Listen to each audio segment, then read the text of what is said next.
बर तो हा विठ्ठल तो हा विठ्ठल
तो संग नोहे भल तैसा संतांचा तो संग नोहे भल तैसा पालटावे दशा तात्काळी पालटावी दशा संतांचा तो संग नोहे भल तैसा संतांचा तो संग नोहे भला तैसा संतांचा तो संग नोहे भल तैसा संतांचा तो संग नोहे भला तैसा पालटावी दशा तात्काळी पालटावी दशा तात्काळी पालटावी दशा तात्काळी चंदनाचे संगे पालटते झाडे चंदनाचे संगे पालटते चंदनाचे संगे पालटते झाडे चंदनाचे संगे पालटते झाडे दुर्बळला कडे देव माथा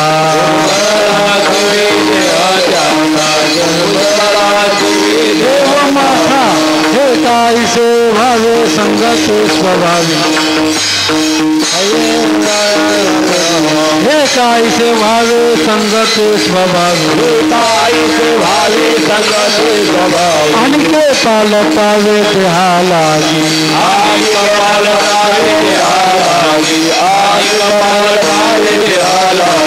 चंदनाचे संगे पालटते झाडे चंदनाचे संगे पालटते झाडे चंदनाचे संगे पालटते झाडे संगे पालटते झाडे दुर्बळला कडे देव माता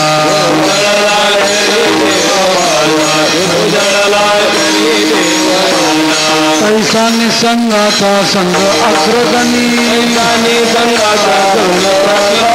पैसा निसंगाचा संग अग्रगणी जनी जाय मनी ज्ञानेश्वरा जनी ध्यानी मनी ज्ञानेश्वरा जनी ध्यानी मनी ज्ञानेश्वरा पैसा निसंगाचा संग अग्रगणी पैसा निसंगाचा संग अग्रगणी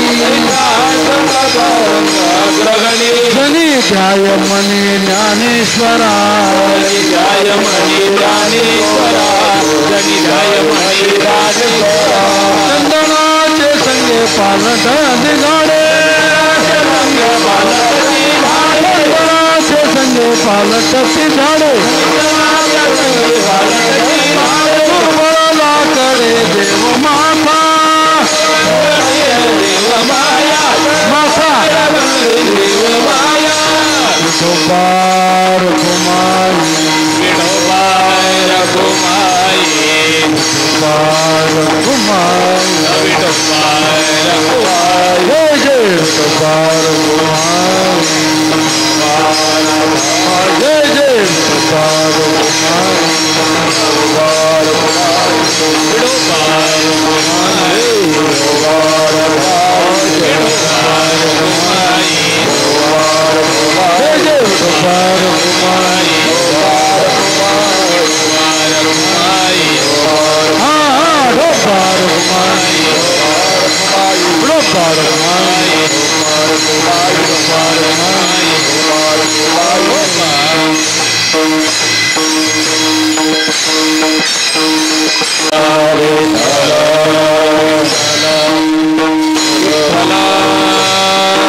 संतांचा तो संग लोहे भल तैसा पालटावे दशा तात्कालिक चंदनाचे संगे पालटती झाडे दुर्बळ लाकडे देवमाता हे कायसे व्हावे संगती स्वभावे अनेके पालटावे देहालागी चंदनाचे संगे पालटती झाडे दुर्बळ लाकडे देवमाता तैसा निसंगाचा संगाग्रगणी तैसा निसंगाचा संगाग्रगणी जनी ध्याय मनी ज्ञानेश्वरा चंदनाचे संगे पालटती झाडे दुर्बळ लाकडे देवमाता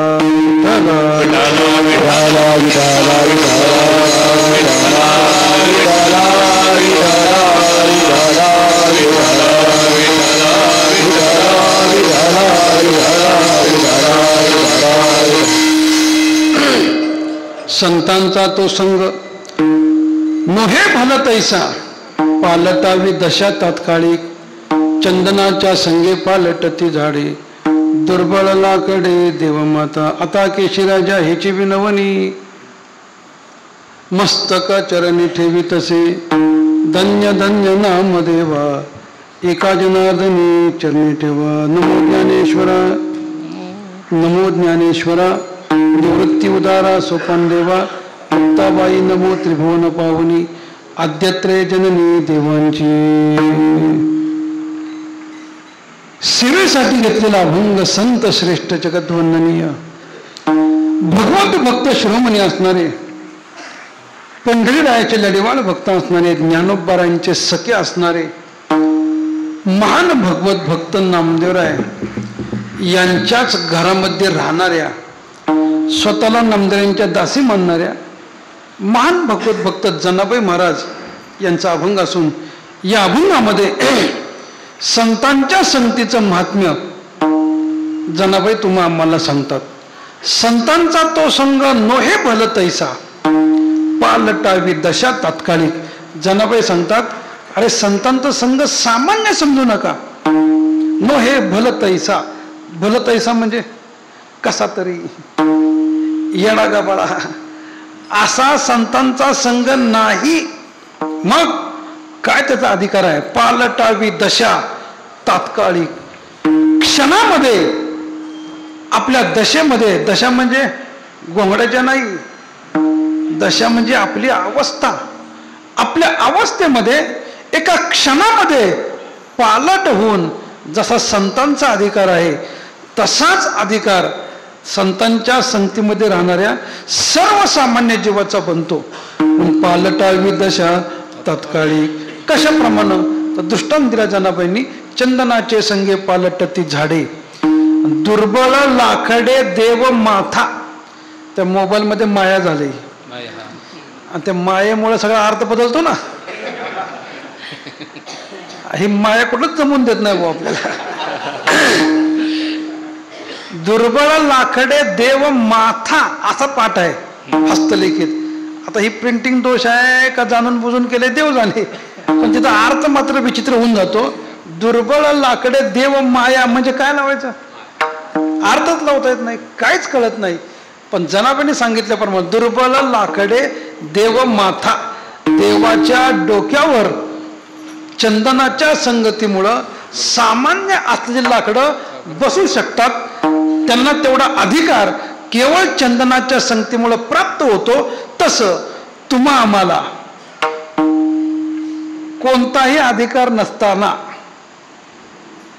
काहीही पात्रता नसताना केवळ आपण संतांच्या संगतीमध्ये आहोत म्हणून आपल्याला मान सन्मान प्राप्त होतो, पूज्यता प्राप्त होते, लोक आदर आपल्याविषयी बाळगतात. त्याला कारण हा संतांचा संगतीमध्ये राहतो. बरा अरे ज्ञानोबा, तुकोबा, नाथराय, नामदेवांची अक्षराच्या मुखामध्ये आहेत. एवढीच भावना लोकांची आपल्याविषयी असते, किती आदर आपल्याला प्राप्त होतो. आपण दुसरं काय करतो? केवळ संतांचं नामचिंतन, संतांचे अक्षर घोकणे, संतांचे अक्षर मुखोद्गत करणे आणि त्याप्रमाणे वागण्याचा 100% प्रयत्न करणे, असं आपलं जीवन आपल्याला पाहायला मिळतं. केवळ संतांच्या संगतीचा शिक्का तुम्हा आम्हावर बसला, नाहीतर आपण कसे होतो? तुका म्हणे मना मन साक्ष. आपल्या मनाला साक्ष असले म्हणजे बाद झालं आपण काय आहोत. वास्तविक पाहता तुमचा आमचा अधिकार वर्णन करताना नामदेव सांगतात, संसारी आसक्त माया मोहेरत, तापत्रय संतप्त झाले जीव, ऐसी आपतिताचा करावा उद्धार, आणि या लागी अवतार तुमचा जगी. 3 तापांना होरपळून निघालो आपण. संसाराच्या ठिकाणी आसक्त आहोत. कुठं आसक्ती आपली? संसाराच्या ठिकाणी आहे. परमार्थाच्या ठिकाणी अजिबात आपली आसक्ती नाहीये. त्यातला जास्त विशेष भागही आपला नसतो. पण असे जरी असलो तरी सुद्धा संतांची संगत जर आपल्या जीवनामध्ये घडली तर परिणाम दुर्बळ लाकडे देव माथा. जसं चंदनाच्या संगतीमुळं सामान्य झाडाची लाकडं देवाच्या डोक्यावर बसण्याच्या अधिकाराची होतात, तद्वत त्याचप्रमाणे तुम्ही आम्ही संसारी माणसं, पण केवळ संतांच्या संगतीमुळं लोक तुम्हा आम्हाला मान सन्मान प्राप्त करून देतात.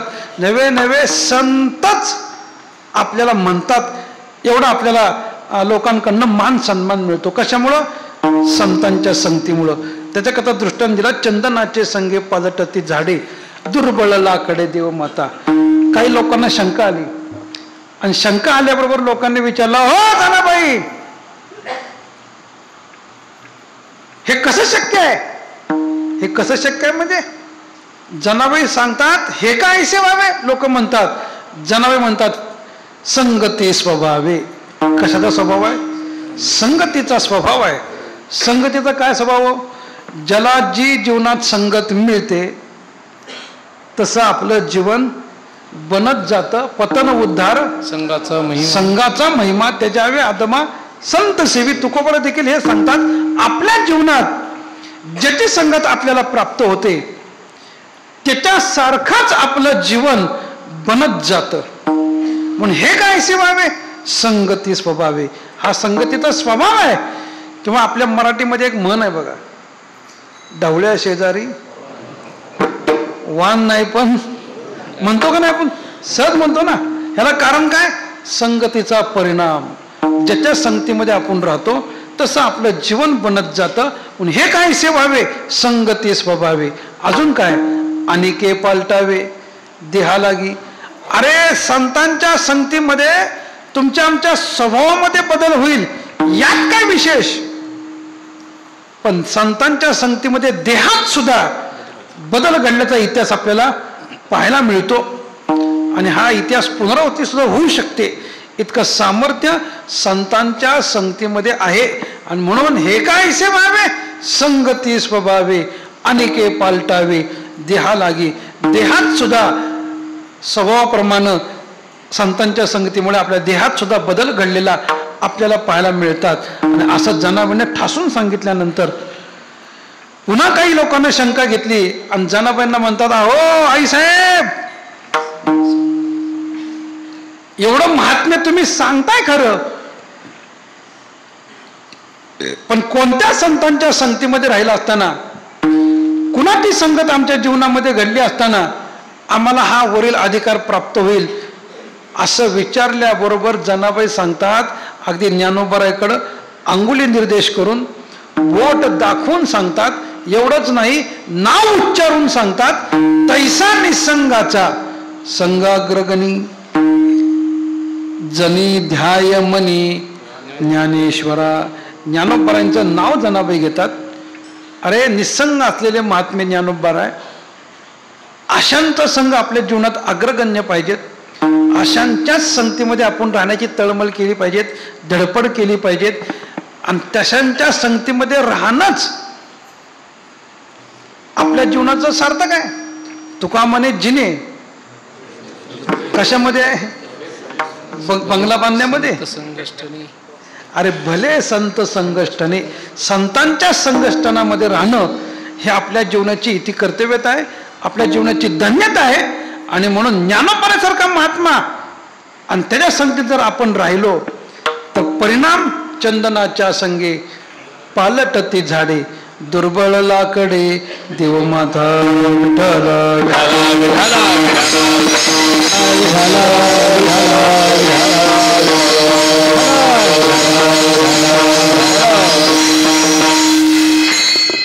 संतांचा तो संग नोहे भल तैसा पालटावी दशा. तात्कालिक यथामती अभंगाचा सरळ अर्थ आपण पाहिला. अभंगामधून जनाबाई सांगतात, संतांच्या संगतीचं महात्म्य सांगत असताना, अरे हा संघ सामान्य नाही. ज्या अर्थी हा संघ सामान्य नाही त्या अर्थी दुसरा कोणता तरी संघ सामान्य असला पाहिजे. तुकोपर्यंत शब्दात सांगत झाले तर इथं बसलेल्या लोकांमध्ये एखाद्या माणसाकडे पोट करून जर सांगितलं तर हा मनुष्य शहाणा आहे बुवा,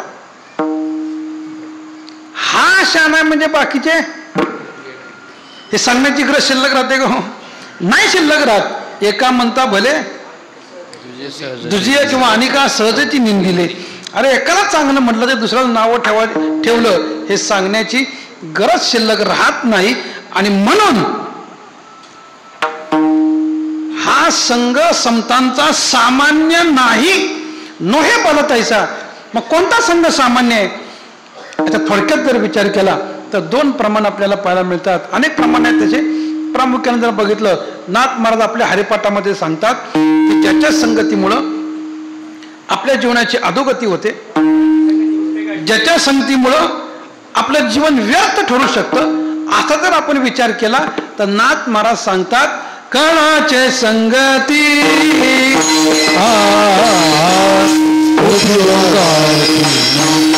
कणाचे संगते उपयोगाची कणाचे संगती उपयोगाची कणाचे संगती उपयोगाची कणाचे संगते उपयोगाची कणाचे संगते उपयोगाची कणाचे संगती उपयोगाची कणाचे संगती उपयोगाची अपना अपाय जाते संगी अपना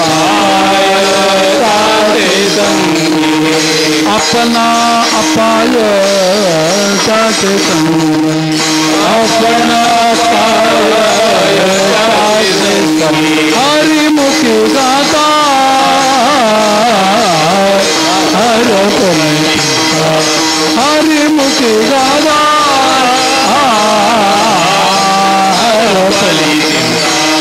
हरिमुखी गाता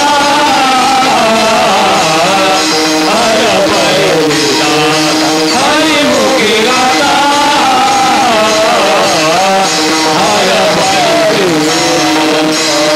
कळाचे संगती उपयोगाची नाही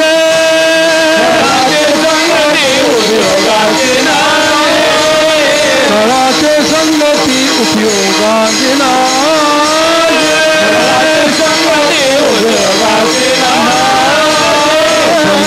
पाय साचे संगे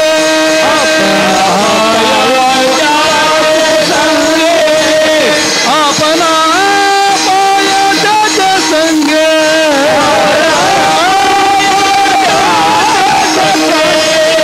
हरिमुखी गाता हरफली देता हरिमुखी गाता हरफली देता हरिमुखी गाता हरफली देता हरफली नाथांचे शब्द आहेत खळाचे संगती उपयोगाशी नाही. अरे अरे अरे अरे अरे दुर्जनाच्या संगतीत राहताल तर घात होईल जीवनाचा अपमानित जीवन जगतात. म्हणून शास्त्र असं सांगतं दुर्जनाला पहिल्यांदा नमस्कार करा बरोबर ना आणि दुसरा नमस्कार सज्जनाला दुर्जनम प्रथमम वंदे सज्जनम तदनंतरम. शास्त्र जो की असं सांगतं की दुर्जनाला पहिला नमस्कार करा आणि त्याला सांगा बाबा काला होस तर इकडे येऊच नको म्हणून तिकडच थांब. हा आनंद जो आम्हाला मिळतो ना तो आम्हाला व्यवस्थित मिळू दे पूर्णपणे मिळू दे तू इथे लुडबुड करू नको म्हणून दुर्जनाला पहिला नमस्कार करा आणि त्याला पळवून लावा. सज्जनाला नमस्कार नंतर केला तरी चालतो. सज्जन महात्मा नमस्कार करावा अशी अपेक्षा धरत नाही. आपली भावना आहे म्हणून आपण त्यांच्या पाया पडतो. पण सज्जन कधी म्हणलं काय मी आलो आहे माझ्या पाया पड म्हणून छे छे. संत महात्म्यांच्या मुखामध्ये असे कधी शब्द येणार नाहीत. पण सज्जनाला नमस्कार सांगितला शास्त्रानं दुसऱ्यांना केला तरी हरकत नाही. आधी मूर्खाला नमस्कार करा आणि त्याला पेटाळून लावा. त्याच्या संगतीत राहू नका कारण त्याच्या संगतीमुळे परिणाम आपणा अपाय आपल्या जीवनाचा अपाय आहे. पतन उद्धार संघाचा महिमा मग असेच प्रमाण पाहिलं. पतनाला जायचं का उद्धार करून घ्यायचा हे कशावरती सर्वस्वी अवलंबून आहे संघावर अवलंबून आहे. आणि बाधणारा संघ कोणता आहे कुसंगतो बाधी संगतोची बाधी संगतोची बाधी कुसंगतो बाधी नारायणा. अरे कुसंग बाधणारा आहे आणि त्या कुसंगाच्या संगतीमध्ये राहताल तर आपली अवस्था तशीच होऊन बसल. म्हणून दुर्जनाच्या संगतीत राहू नका. अजून काय परिणाम होतो दुर्जनाचं बोलणं अति गोड आहे हे लक्षात ठेवा. दुर्जनाचं बोलणं अति गोड आहे आमचे प्रातस्मरणीय विठ्ठल बाबा घोले पाठामध्ये असताना आम्हाला सांगायचे बाबा, 6 दर्शनकारातले दर्शनकार सांगत असताना नास्तिक दर्शनकाराचं वर्णन करताना बाबा असे म्हणायचे, चार्वाक अति गोड बोलणार आहे, त्याच्यावरती विश्वास ठेवू नका. म्हणजे का तर चार्वाक शब्दातच तुम्हाला कळतं म्हणे. म्हणजे काय तर चारू म्हणजे सुंदर आणि वाक म्हणजे वाणी. ज्याची वाणी सुंदर आहे, ज्याची वाणी गोड आहे, अशाचं तत्वज्ञान घातक आहे हे लक्षात ठेवा. संतांची वाणी कठोर काही ठिकाणी वाटते आपल्याला. काय माय गेली होती पुतापासी, हरी नाही मुकाशी अरे मुडा. आता कितीतरी प्रमाण आपल्याला पाहायला मिळतील. याला कारण जर काय असेल, संत कठोर बोलतात पण आपलं त्यामध्ये हित आहे. काही लोकांचं बोलणं गोड आहे. किती गोड आहे, मधुतिष्ठती जिव्हाग्रे. जिभेच्या शेंड्याला मधाचं बोट लावल्यासारखं गोड बोलणं आहे, पण परिणाम हृदय तू हलाहलम. हृदयामध्ये विष भरलेलं हलहाल नावाचं विष आहे. इतकं घातक विचार त्याच्या अंतःकरणामध्ये आहे, पण बोलणं मात्र अति गोड आहे. तत्वज्ञान सांगताना किती सोप्या भाषेत आणि गोड भाषेत 4 वाक्य सांगतो. काय सांगतो, यावत जीवम सुखम जीवेत ऋणम कृत्वा घृतम पिबेत भस्मीभूतस्य देहस्य पुनरागमनम कुतः. काय चुकीचं सांगितलं त्यानं, वाईट सांगितलं का, चांगलं सांगितलं असं वाटतं ना आपल्याला. एक मनुष्य म्हटला, बाबा मला तूप खायची इच्छा आहे हो. 4 वाक्य म्हणला, फार चांगली इच्छा आहे, खा ना म्हणले. अरे कसं खाऊ, 700-800 रुपये किलो झालं. सप्त्याला कोणी बोलवत नाही आणि पाकिट आम्हाला कशी मिळायची म्हणले, कसं आम्ही तूप खायचं. मग तो 4 वाक्य त्याला उपदेश देतो. काय म्हणतो, ऋणम कृत्वा. जो सप्त्याला गेलाय ना त्याच्याकडनं काय कर, ऋण घे. म्हणजे दुसऱ्याकडनं पैसे घे. ऋण काढणं चांगलं आहे, वाईट नाही एका दृष्टीनं, पण ते न फेडणं अति वाईट आहे. तो 4 वाक्य म्हणतो ऋणम कृत्वा. ठीक आहे, ऋण घेतलं. मग इच्छा पूर्ण होईपर्यंत तूप खा. अरे हो बाबा, इच्छा होईपर्यंत तूप खाल्लं, पण पुन्हा जर सप्ताह नाही लागला आणि जर ठरल्या तारखेला पैसे नाही दिले, मग कसं होईल म्हणे माझं. मग हा 4 वाक्य त्याला उपदेश देतो, भस्मीभूतस्य देहस्य पुनरागमनम कुतः. काय सांगितलं त्यानं, अरे तूप खाऊन खाऊन का तू मेला आणि तुझ्या देहाची राख रांगोळी का झाली की पुन्हा कुठलं यायचंय आणि कुठलं जायचंय, त्याचा काही संबंध नाही. ऋणामध्ये अडकलं आणि ते फेडावं लागल. छे छे छे छे छे छे. एकदा का देहाची मोठमाती रांगोळी झाली की पुन्हा ऋण नाही, काय नाही, काय नाही, काय नाही म्हणे. असं तर तत्वज्ञान असेल ते चांगलं आहे का. सुरुवातीला गोड वाटतं पण परिणाम मात्र घातक ठरतो. म्हणून दुर्जनाच्या बोलण्याला भूलू नका, दुर्जनाला लांब ठेवा. नामदेव सांगतात, दुष्टा तो दुर्जन दुरीता धरावा,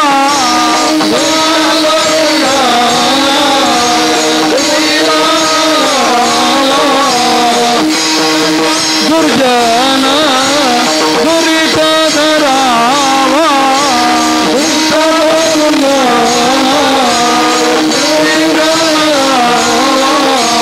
संगन करावा पापियासा, पापियासा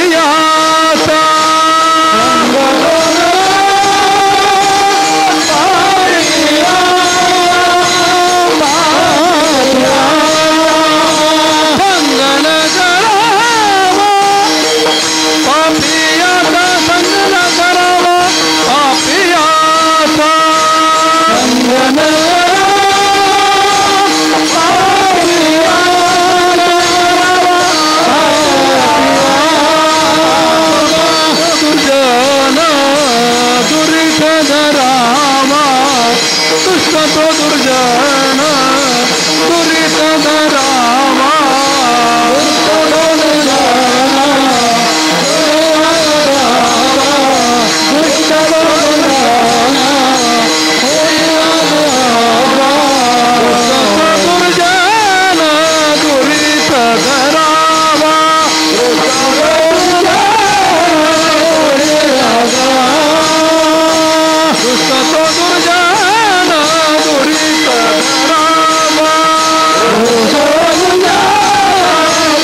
सांगतात दुष्ट तो दुर्जन दुरीच धरावा संग न करावा पापियांचा. याच्याकरता दृष्टांत देऊन नामदेव सांगतात सर्पाचे ते पिल्लू सान म्हणून पोसिले त्यासी पान दिले अमृताचे. काय नामदेव मार्मिक दृष्टांत देतात.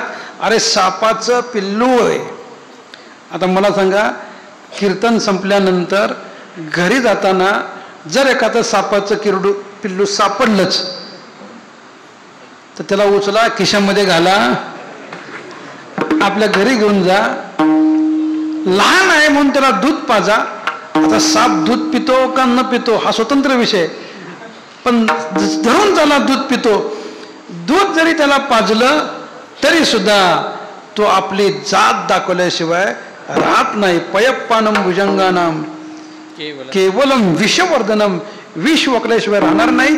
पण दुर्जनाला किती जरी समजून सांगितलं तरी सुद्धा त्याच्या वृत्तीमध्ये किंवा मूर्खस्य नास्ती उपदेशम.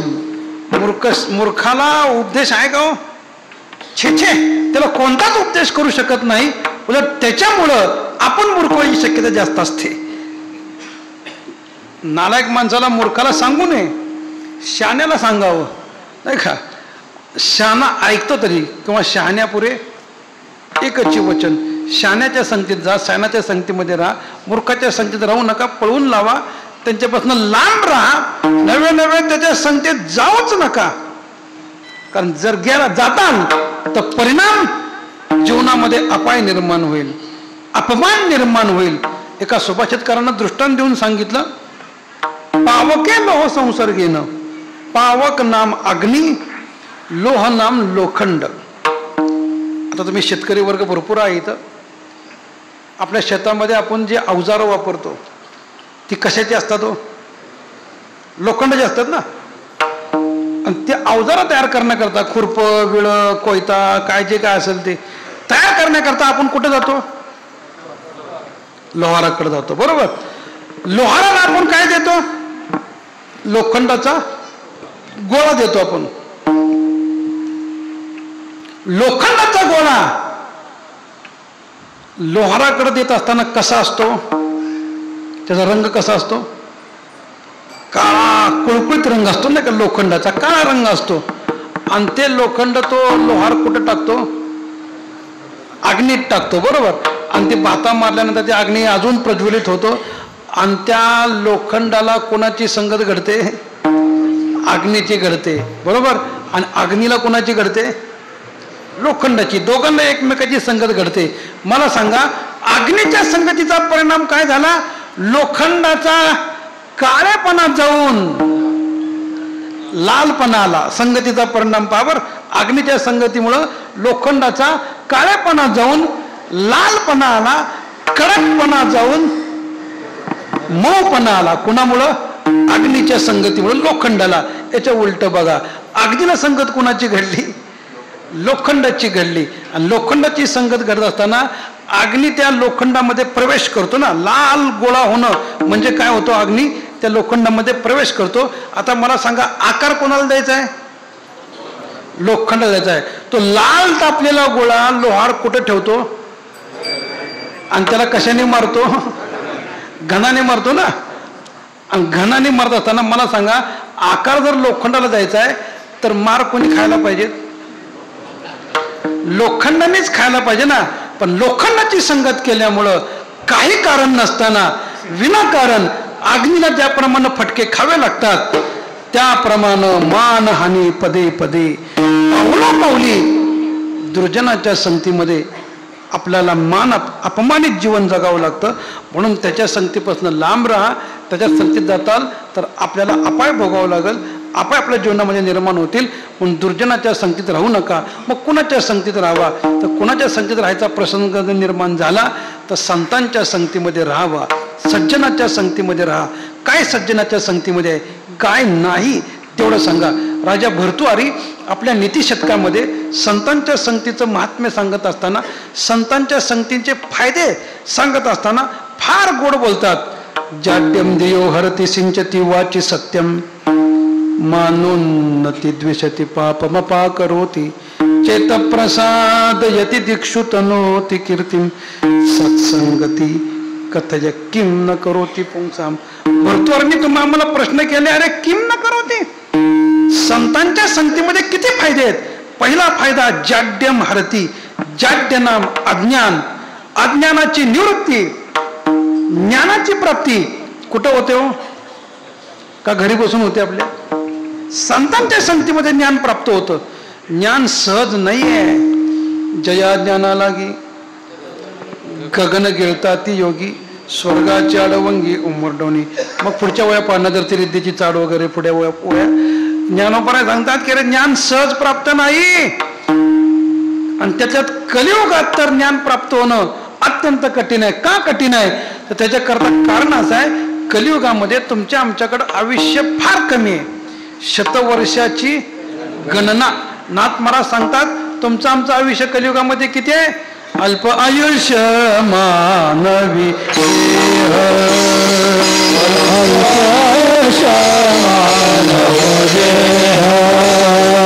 शतगणी लेते अर्ध रात्र खाय. शतगणी लेते अर्ध रात्र खाय.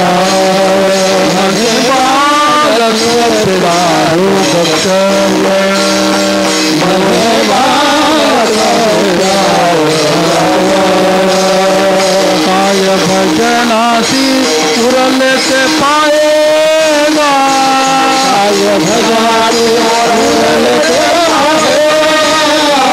काय भजनासी उरले ते पायेगा.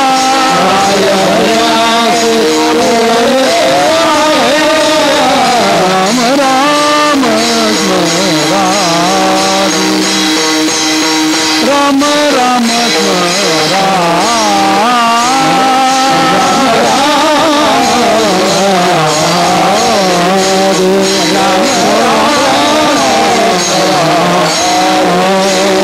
अल्पायुष मानवी देह, मानवी देह.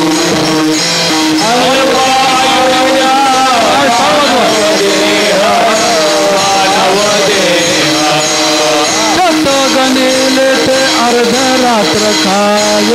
अर्ध रात्र खाय. गणिले ते अर्ध रात्र खाय. अर्ध रात्र खाय. मध्ये बालत्व पीडा रोग क्षय. पीडा रोग क्षय. मध्ये बालत्व पीडा रोग क्षय. पीडा रोग क्षय. काय भजनासी उरले ते पायेगा. पायेगा.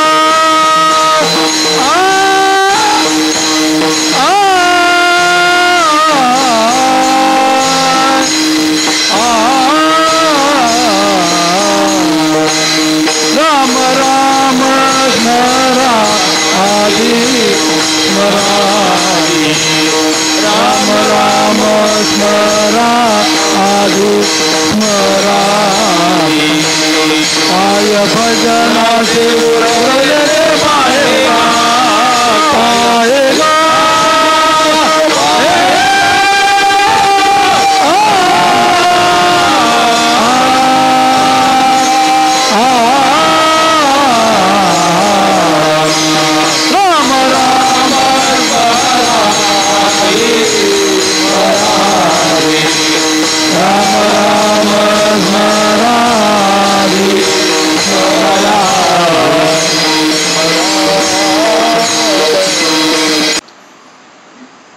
सगळे शीख ग्रंथाला गुरु ग्रंथ मानतात.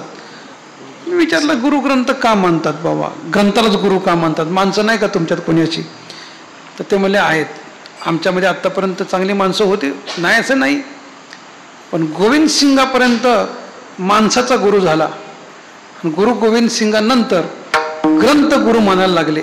त्याला कारण असं सांगितलं, गुरु गोविंद सिंगांनी जाणलं की माणसं जुन्या काळातल्या प्रवृत्तीची राहिली नाहीत. माणसाच्या ठिकाणी अपपर भाव जास्त आहे आणि अपपर भाव असल्यामुळं तो गुरुपदाच्या लायकीचा राहिला का नाही हा स्वतंत्र भाग आहे, नाही का? कारण माणसाकडे अपपर भाव असल्यामुळं, उदाहरणार्थ तुम्हाला मी सांगतो, एखाद्या महाराजांच्या दर्शनाला गेल्यानंतर हजारो शिष्य त्याचे पाया पडतात रोज येऊन. 10 रुपये टाकणारा हा जो शिष्य आहे त्याच्याकडे गुरु बघतही नाही. पण 500 रुपये जर एखाद्या कोणी टाकले तो तो गुरु म्हणतो चहा पिऊन जा बरं, म्हणतो ना. काय करून जा? चहा पिऊन जा. का? दक्षिणा मोठी ना. परत दक्षिणा आपल्याला 500 मिळाली पाहिजेत, त्याकरता त्याला थोडासा मस्का लावतो, परत चहा पिऊन जा बरं असं म्हटलं जातं. म्हणजे गुरुच्या ठिकाणी म्हणजे माणसाच्या ठिकाणी भेद असतो, अपपर भाव आहे. पण ग्रंथाच्या ठिकाणी आहे का? ज्ञानेश्वरीच्या पुढे 10 रुपये टाकले काय 10,000 टाकले काय, कृपा सारखीच होणार. पैसे टाका न टाका, पण ज्ञानेश्वरीची कृपा आपल्या प्रत्येकावरती. ज्ञान होय अज्ञानासी ऐसा वर त्या ठिकेसी, किंवा ज्ञान होय मूर्खा ज्ञान होय मुडा अतिमूर्ख त्या दगडा. काय म्हणतात ते शब्द आहेत. अरे मूड असू द्या, अतिमूर्ख, मूर्खापेक्षा म्हणजे मूर्खाचा राजा.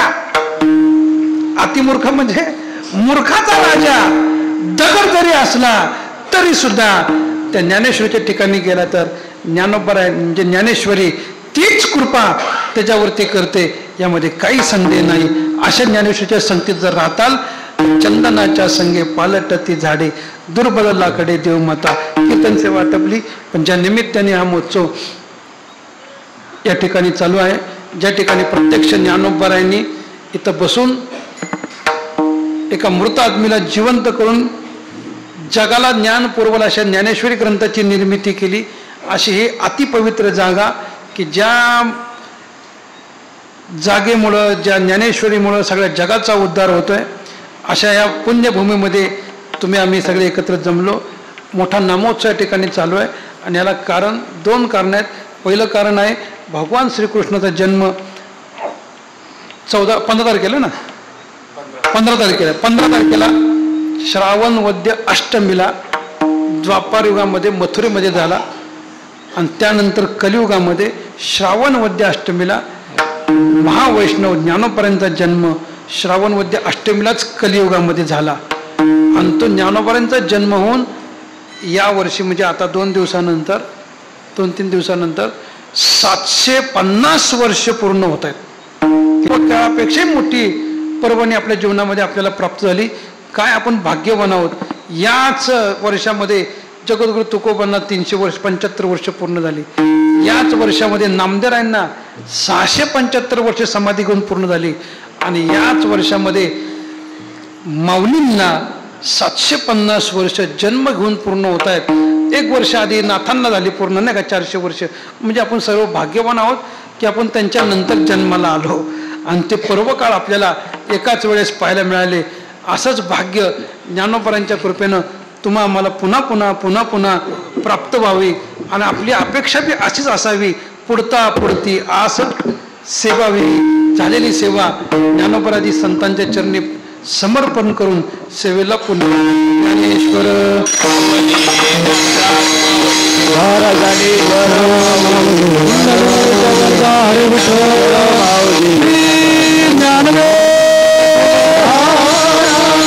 ज्ञानेश्वर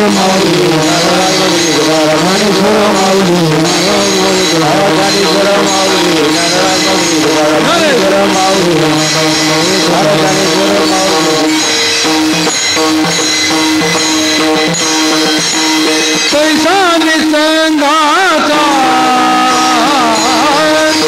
संगाग्रही पैसा निसंगाचा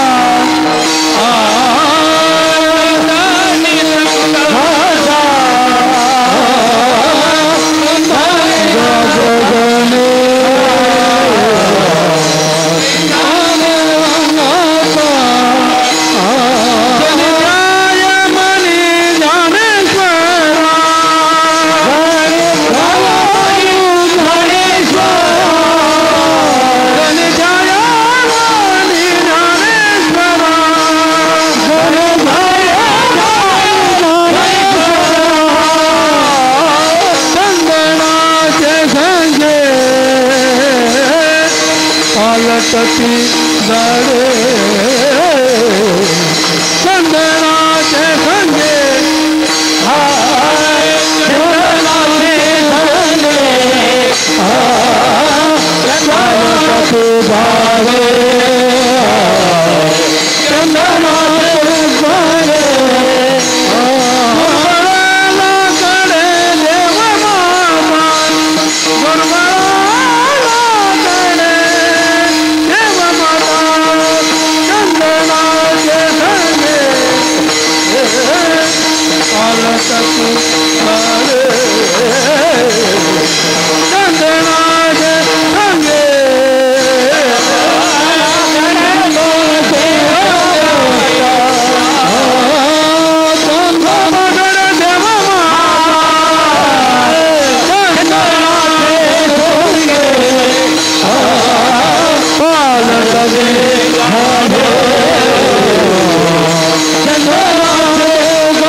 जनाबाई नामदेव जनाबाई हा नामदेव जनाबाई नामदेव जनाबाई नामदेव जनाबाई नामदेव जनाबाई नामदेव जनाबाई नामदेव पुण्यवी विठ्ठल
वैकुंठवासी गुरुवर्य बंशीबाबांच्या आशीर्वादाने प्रेरणेने चालत आलेला हा अखंड हरिनाम सप्ताह कृष्णाष्टमी आणि श्री संत ज्ञानेश्वर महाराजांच्या जयंतीच्या निमित्तानं यावर्षी अधिक औचित्य आहे. श्री संत ज्ञानेश्वर महाराजांची ही 750वी जयंती आहे आणि या 68व्या वर्षाच्या या सोहळ्यातील 4थ्या दिवसाची कीर्तनाची सेवा परमपूज्य आदरणीय ज्ञानेश्वर माऊली नामदास श्री संत नामदेव महाराजांचे वंशज श्री क्षेत्र पंढरपूर यांनी या ठिकाणी केलेले आहे. श्री संत ज्ञानेश्वर महाराज संस्थानतर्फे महाराजांना शतशः धन्यवाद देऊया. महाराजांचा सन्मान संस्थानतर्फे केला जाईल. महाराजांनी त्याचा कृपा करून स्वीकार करावा अशी त्यांना विनंती आहे. कृष्णा भाऊ किंवा माऊली त्यांचा सन्मान करतील.